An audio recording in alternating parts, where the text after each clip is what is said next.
Hey guys, and welcome back to another video. In this video I'll be going through the bowlers on BBL SuperCoach and going through their relevance, how I see them playing, etc, etc. As we know, the bowlers generally have about a 12-point distribution advantage on points compared to that of the batters when we're talking about non-fielding points, because fielding points can generally go to anyone, and obviously wicketkeepers going to have a fair share of their points there. But generally, the batters don't outscore the bowlers do, just in this model that we have at the moment.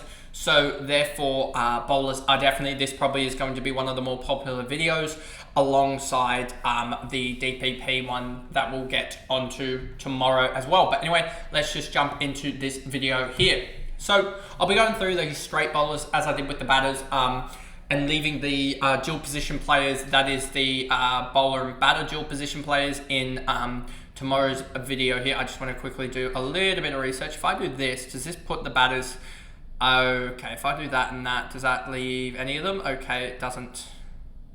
If I do this, then it should count out. Okay, so I'll do that for tomorrow when I just do the batters DPP. I'll put the bowler thing in because there's no bowler keeper DPP, which is good. So that'll get rid of all the keepers out of it. But anyway, so Short, Maxwell, Overton are all DPPs that we'll get to tomorrow. Bartlett is on the double in round, what was it, 3, are they? Round 2, round 3, round 3, double, just need to double check that. So yeah, I really like him for the double. But at 200k, it's going to be very, very tough to get up to him in that sense, because if you're just thinking about this logically, right? If we have, with the news of Webster as well, it chucks everything up, curveballs everywhere.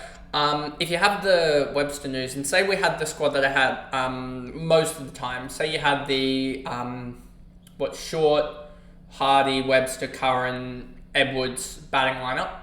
Say you had that batting lineup. How are you going to get to Bartlett, who the bowling lineup more looking like 130s to 100k guys? How are you really going to be able to combine those guys there to get up to him especially? So I'm just sort of don't know how you can get up to him, to be honest with you, but he's one of the best bowlers to target just because he's an absolute weapon with the ball at the moment. Kill is saying much to the similar sentiment as Bartlett, should be a target in round 3 as well, but at 196k going to be tough to get to him. Paul Walter, 187k. I think he's a target, definitely. If I don't have Hardy, Webster could be the guy that I just sort of swing Hardy to. As you'll see, a lot of the trades that I do, you could actually be considering, and something that I've sort of thought about as well, is just, do you just flip that sort of, almost have 2 bands of it, in terms of having those sort of 130, sub 130k guys as that sort of band themselves, and then just have those sort of 160 to 220, whatever, 160k plus guys, that band itself, and then do you just trade within that 160k band and let the sort of 90, 100k guys just slowly build up cash in over time, and then by round 4 or 5, that's when you'll be able to swing a lot of these sort of, say Meredith might be 120k, Thornton 140k, etc. And then suddenly you have all these guys for being able to swing to like a Daniel Sams, etc. and guys like that in that department there. So I've sort of thought about that as well, as how are you going to, because it's all well and good to say, yeah, I want to target these teams, these players, but then you also have to have almost a semi-logical or a reasonable way to target them. Like, there's no way that you're going to be able to get a Kane Richardson or a Kane Richardson straight, or a Marcus Stoinis straight up to a Xavier Bartlett. Like, you're going to need 2 or 3 guys combined to get up to him, which basically takes out any other point scoring avenues in that round itself. So you need to be looking for those 120, 130k guys. That's why I think Spencer Johnson is going to be a lot more valuable than Xavier Bartlett when we get down to him. Walter, DPP, dual position players central here. Then we get down to Jason Behrendorff. I just think him being the most expensive player from Perth might just make it a little bit harder to actually own him, to be honest with you, this year, because they do have the early double and then nothing for the rest of the year, you can see here. They do play Stars, Hurricanes, Renegades, Heat, Strikers, Thunder early on. But if I'm being honest with you, I do like this run here, 5 and 6. Plus, I also like the run. I like this run 5, 6, 7, 8, 9. To be honest with you, for them. So yeah, we'll see how that goes. But I just don't think Behrendorff will be owned as much as guys like Morris, Ty, and also Richardson. Jackson Bird, 152k. He's been bowling the house down at shield level, but does that project well onto T20 level, given he's more of a line and length bowler. Averaged 51 last year after 53 the year before, and then the year before that averaged 24. So we've seen him have down years, and I just wonder if if his body will start to break down a little bit in the next sort of 6 to 12 months, and see, because he is, 37, 38, something like that. So he's getting on in age. Curran, Marsh, Lockie Ferguson is the next guy up, and I just think he comes in at the wrong time, and I think he leaves around the wrong time as well, if I remember correctly. Get me my bookmarks. Here we go. I think it is here. So let's look at this. Bethel, Overton, Duckett, Chauhan, India versus England ODIs. Last couple rounds. So that shouldn't impact them anyway, to be honest. ILT 20. Everson, Ferguson, Rutherford, Hope, Jamie Overton, Vince, and then Hussain and Seifert. Ferguson's listed in the ILT 20. That's rounds 5, 6, 7, 8, 9. If we remember here, go back here, they're doubles in round 6. What is going to happen here? Let me actually make that just a tiny bit bigger for you guys. They're doubles in round 6.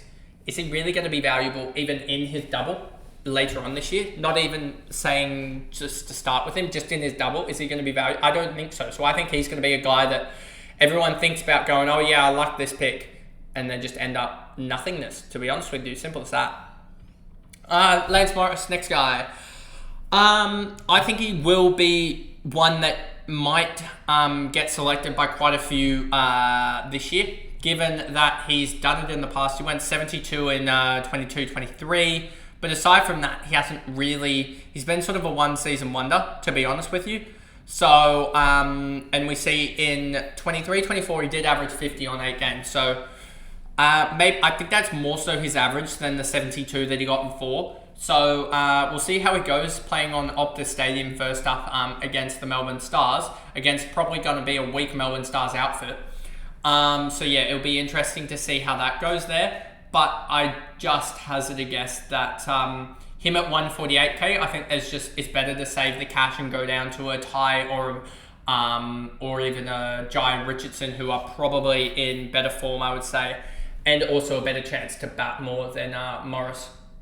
Chris Jordan, I think this guy, if he's still there on his double, which is a if or maybe whatever, given that he's ILT 20 contracted, and then you've got South African or whatever, then you BPR, etc. And then you've also got the T20s and ODIs that also New Zealand realistically should be picking Finn Allen, but they won't. I'm suspecting they won't, because that is what it is. And Ferguson won't get selected there as well. And I think Ferguson's also under an injury crowd as well, so just pointing that out as well. But Chris Jordan is the guy that I really like in general when it comes to Hobart Hurricanes doubles. I had him last year and I think he scored a 150 in the double, 179 in the double. This was an absolute huge round and this propelled me up. And I mean, he did score a 32 and a 40 after that. But I might have even traded him out by then, just because he'd done his job. Simply put, he probably bats 8 and will bowl his 4, I suspect. If I go to projected 11s here, go to Hobart, where Hobart should be here. Yeah, I have him batting 7 and then also bowling 4. Yeah, that looks about right. And then when you have, I mean, you could even say, I think he probably his best batting position is 8, but now it's 7 and bowling, he should do all right as well. So I wouldn't start him just because I think there's guys like Meredith, even just looking at Hobart's team. You have these 3 guys down here who I think are going to be much more value. You save 60 to 70k on Chris Jordan, and you're probably going to get near enough the same output. So that's where I think the value is to start. But I think Chris Jordan in the double give him 4 chances. Well, 4 chances, plus he's also a good chance to score in the field as well, scoring opportunities there. So yeah, he's just a genuine guy that one of the first picked on the when you get to the doubles. Who are we up to? Andrew Ty, we sort of talked about him already in respect to Morris and Berendorf. I think he's in really good form. I think he smacked also about 100 runs or so in club cricket so far this year. I think I can grab his stats up quickly here. Let me just see. Players. I can also, let me see. Andrew Ty. Let's see. Scarborough, Perth Scorchers. He scored 163 runs. Skip. At 16.3 and taken 21 wickets. Let's look at T20 format. Men's T20 format. He's got, 34 runs this year in the T20 format. And also taken, 2, 3, 5 wickets in 4 games. 3 games. 5 wickets in 4 games. And that's 74, 94 off 12 overs. So that's under 8 and over. So we'd have economy rate bonuses as well there. No maidens as well. So yeah, I really do like that. He's been bowling well. He's taken 5 wickets in 3 games. That, just thinking about it, 5 wickets would be 100 runs plus also the 100 points, plus also the 34 runs is 134. And then you're looking at also dot balls and everything else included. So you'd be looking at close enough to around about that, around about the, 100 and something marker. The 30 marker, I think, this year, at least in the T20s, just off thinking about it. And he's also taken 2 catches as well. So you'd already be looking at around about 150 points scored at least, just off the back of all that he's done without including dot balls, which would be an average of about 31 or so without including dot balls.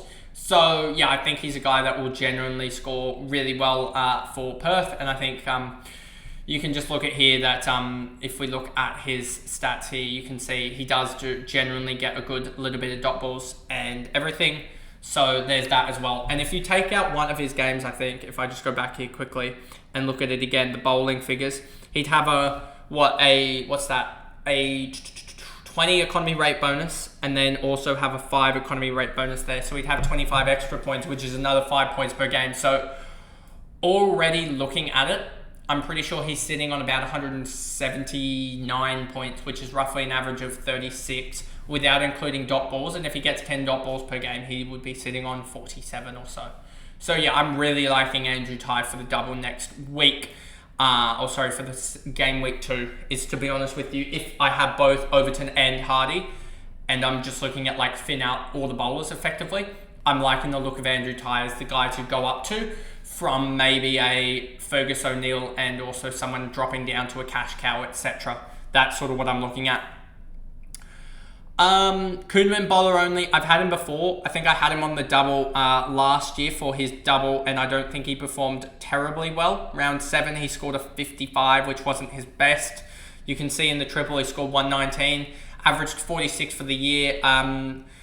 I just think he's around his peak, to be honest with you. Simple as that. So I wouldn't be going for him. Let's get through this. Ben DeWarshus, another guy that I think could go another little bit higher. He went 59.3 a couple of years ago, 55. So I think, I think we're going to see him potentially around that mid 50 marker, I think. As you see here, most of his years are mid 50s other than a 47. So this is his lowest year on record. So I genuinely think he could be an interesting start as well. And we're getting him for 50k cheaper, basically 45k cheaper of what he was to start last year, given he's 136k and he started last year 187. So I think, he is genuinely a guy that can really put up some big numbers here.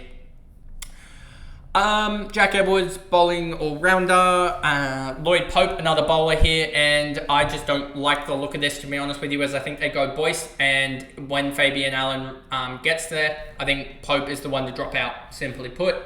Sean Abbott, I think he's a guy that I've been trying to fit in rapidly in my side this year, just because I have a feeling he's going to be a guy that everyone goes, oh no, I missed him. And it just sucks that he's had this 10-point increase, just a flat 10k, 30k increase, because He'd be in my side over Hayden Kerr, simply put. But Hayden Kerr needs to go in there because Sean Abbott is overpriced from his average, which kind of sucks. Same with Jai Richardson, which we'll just tag these two together. These two are pretty much needs for their doubles in round 2 and round 3, I think. And Sean Abbott has also been shown that he can hold the willow as well really well, which I think will be... he gets one up the order, I think, this year, which should really help him out as well. Given that he'll just get that extra little bat, even if it's just an extra 5 balls per game or 4 balls per game. 4 balls could be an extra 5 runs. And an extra 5 runs per game, that's an extra 50 points and an extra average of 5. That's how simple it is. And it might also get him to teeter over the edge of maybe even a strike rate bonus here, strike rate bonus there. So you might end up having, for him being up the order 1, you might end up seeing him average another 7 or 8 points in batting points across both runs and strike rate bonus per game, which 7-8 points per game basically almost clears up that difference in the break even. And I think he also gets back to bowling form, as I think he only took 7 or so wickets in the year, which kind of was surprising. He took 7 wickets in, I think, maybe 7 games? 8? No, that's 7 games. So yeah, 7 wickets in 7 games, when we usually see him go over a wicket a game. That was, I think, 14 games or probably 13 games the year before that, and I think he took 25 wickets. So yeah, he was taking 2 wickets a game the year before. I think he can genuinely do that for the next year. So yeah, that's why I'd be looking at him, to be honest with you, comparative to other players. Jai Richardson, same sort of theory there. Head is all-rounder. Chris Green, he played all right in the Shield, but I just wonder with, Tanvi Sanger's there and was there last year, but with Lockie Ferguson, Mick Andrew, as well as Wes Agar, and also, Nick Madison's going to be there. I just wonder if he gets necessarily the batting lineup. He's probably a batter lower as well, which probably takes away some points from him.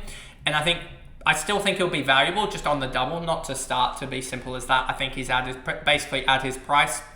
Sam Amir isn't playing till Boxing Day, so count him out. Ashton Agar is injured at the moment, so basically count him out, as he could be back by their double, which could happen. But still, you're picking the pace bowlers when they're playing at Optus, I believe they are, for their double.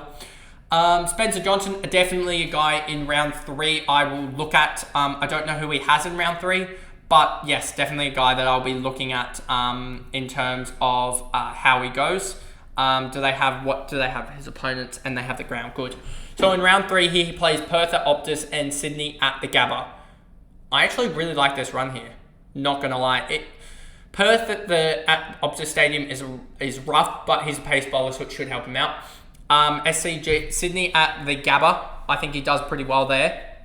And so yeah, I'm intrigued about this run here, to be honest with you, and I think he goes pretty well. And then he also I think his fixtures after that as well help him. So they're playing at the Gabba there, then they're playing at Coffs Harbour, and then they play at the Gabba again against the Sydney Thunder, at Adelaide Oval, at the Gabba for Hobart, and at Marvel Stadium for the Renegades. I really like that set of fixtures there for him. Would I be tempted to start him? Probably not, just because I think you can get those double players in there pretty quickly. So yeah, I don't think I'd start him, to be honest with you, but I might. You could start him in the flex position, to be honest with you, just thinking about it. But then again, you probably, might start him in the flex position over the likes of Hayden Kerr, given his job security there, Spencer Johnson. Cam Boyce, much to the link of the likes of the Lloyd Pope discussion. I think he's the spinner that starts or stays in the lineup when Fabian Allen gets there. And I just think he's pretty much at max price, to be honest. I mean, you see this 78 campaign, but that was from 4 games.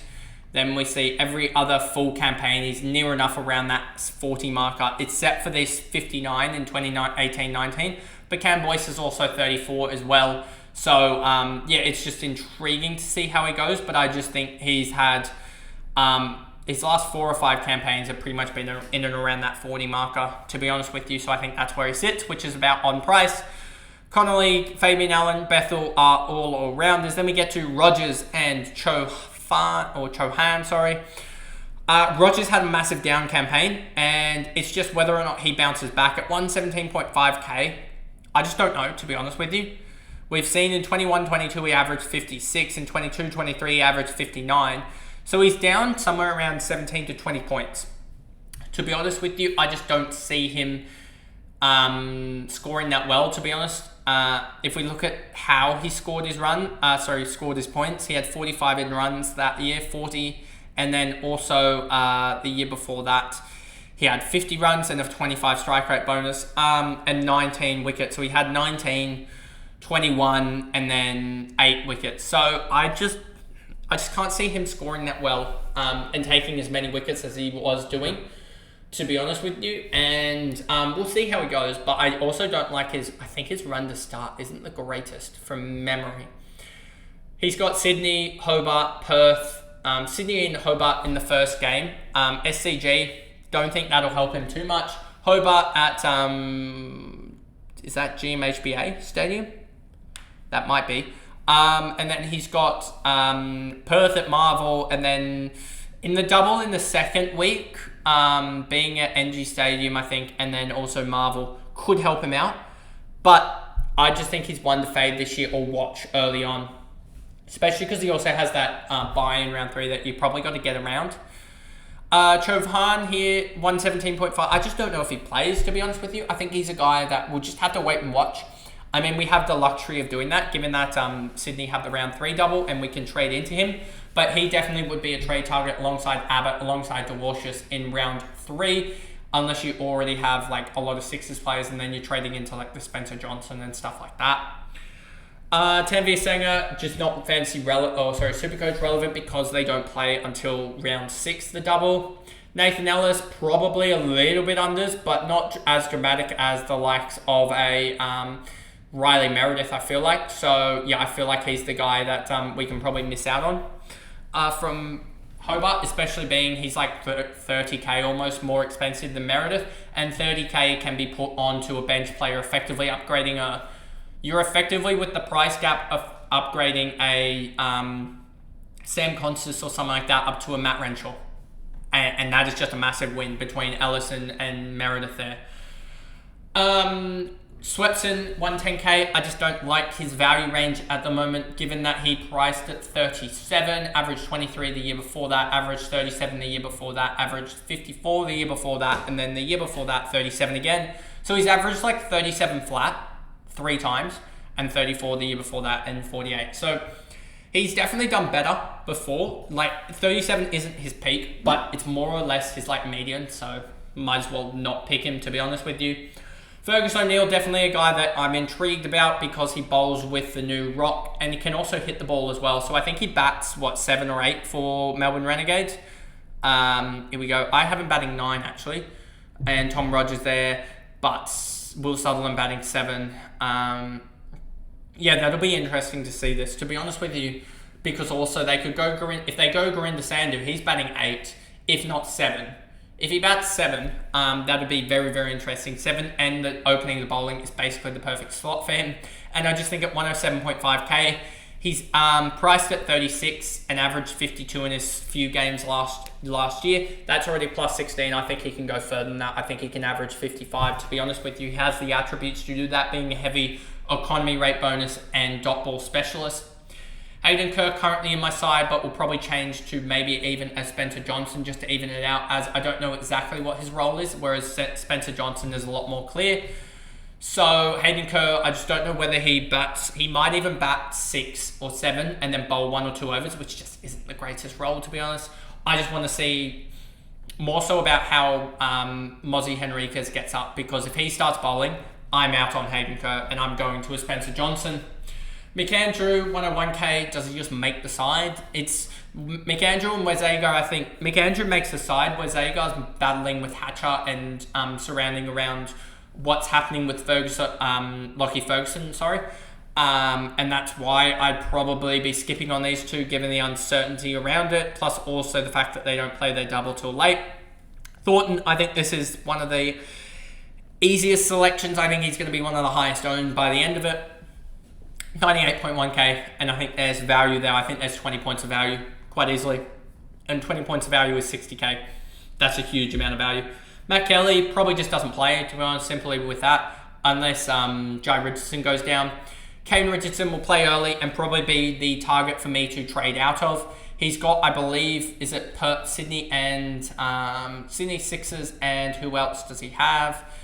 He has Sydney Sixers and also Hobart. Let's hope he smashes both games out there so that he can really generate a big score. If he can generate a big score and really get that break even moving, or even just score 100 and get that break even moving down, but also get that cash generation. If he can score 100 and get towards that sort of 105k, because 100 probably nets him roughly about the 7.5, 8k. That would be 105k or so, 106, 107, somewhere around that region.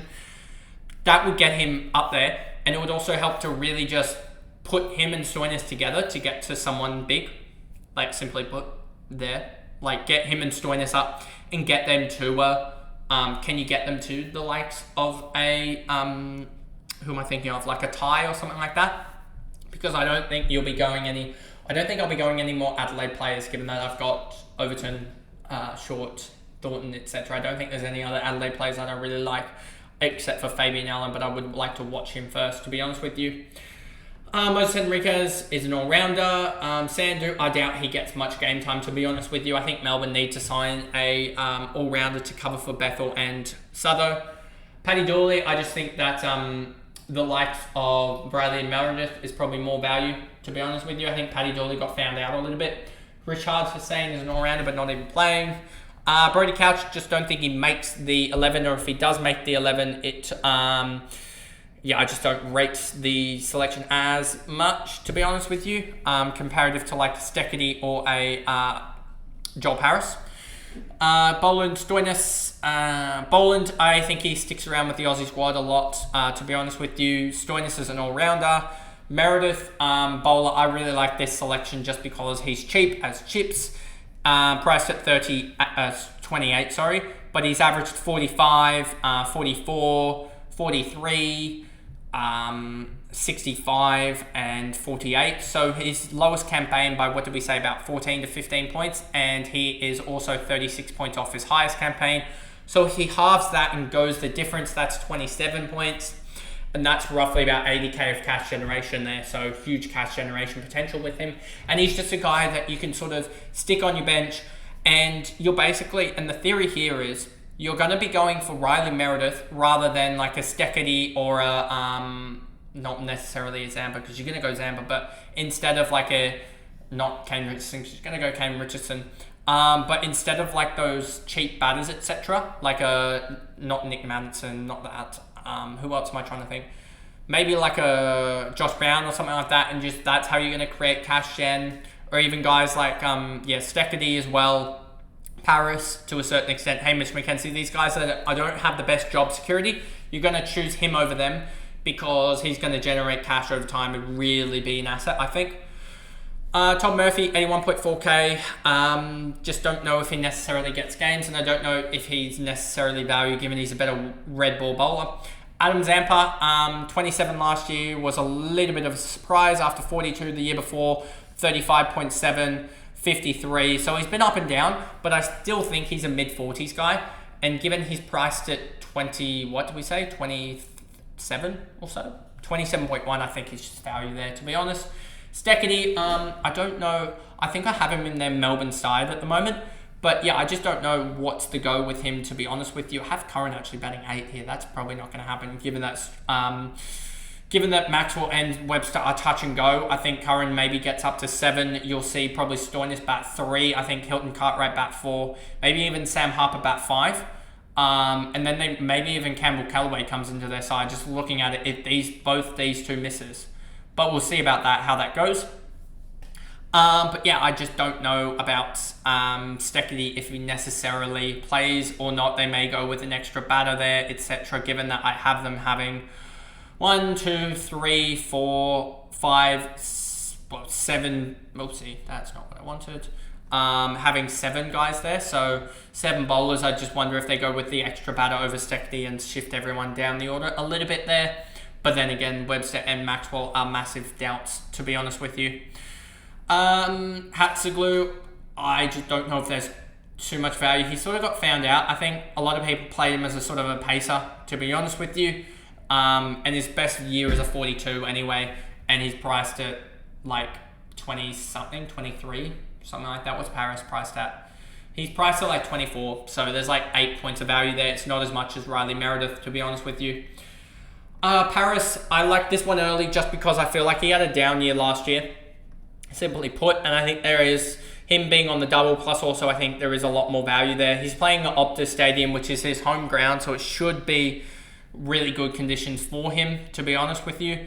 And then I don't know who they play in the second game of their double. They play Brisbane at the MCG, second game of their double.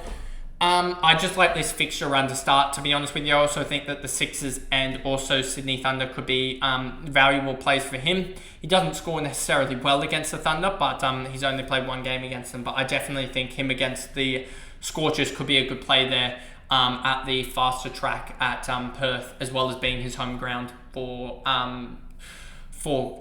state cricket. Doggett here. I think he's a guy that I've sort of gone maybe, maybe not, etc. If he does get the nod over the likes of a Buckingham, I may go him over Paris, to be honest with you, even though Paris is on the double in round one, just because I think Doggett has better scoring potential than the likes of Joel Paris. He played one game last year for a 6. Year before that, averaged 34. Year before that, 1. Year before that, he averaged 62, and the year before that, he averaged 20. So I think there's just more scope for him to really average mid-40s or so, and that'll be a lot better for cash generation, to be honest with you, off the bench. Amish McKenzie basically gets 3 games, and that's why I'm probably not selecting him, given that Sam Amir is going to be back for Boxing Day, and I believe that is, 1 second here, let me just check. I believe Boxing Day is round 3. You can see here, he is free to play on this game here, which he's going to play. So, yeah, I don't think McKenzie is much of a go, given that knowledge that we got there about the likes of Osama Amir. So that's why I wouldn't go there. Hatcher probably not going to play. Basley all-rounder. Preswich probably not going to play. Simply as that. Billy Stanley probably not going to play, but it's probably 12th or so he's close. So that one's a little bit of a wait and watch, to be honest with you. Nathan Lyon not going to play till round 7, so no. Matthew Spores all-rounder, Joel Davies all-rounder. Ben Menenti could play, don't think he will. I think they'll go Todd Murphy or Chohan, the mystery spinner. Merlot all-rounder, Wood all-rounder. Buckingham, now we get to the 39.5Ks. Buckingham, interesting. I just think that the rib injury, they might call it safe with him and not play him round 1. And then, are you really going to pick a 39.5K to debut in round 2? I don't think you are. So Buckingham's probably a miss. You might be able to pick him up in round 4 if he's back and playing by them and still like 50 or 60K and has a low break even. He still might be valuable then, but I just doubt you're going to pick him in the first couple rounds. Vidler, probably not going to get a game, to be honest with you, at Brisbane. Carlisle, the same at the Canes. Doug Warren, pretty much the same at Stars. He could get a game, but I think they need more batters than bowlers at this point. Beardman could get a game if we have injuries to all of the Perth quicks, but I think Matthew Kelly's in front of him, so I wouldn't be playing him. Mitchell Perry, a sort of medium quick at Sixers. I just don't think he gets games, to be honest with you. They have the likes of, he's the first quick off the bench, actually, thinking about it, but they have Bird, Dwarshus, Abbott, Hayden Kerr, and Jack Edwards, and Mozzie Henriquez that can all bowl medium to pace, which is 6th option, so I just doubt that he plays, to be honest with you, as simple as that.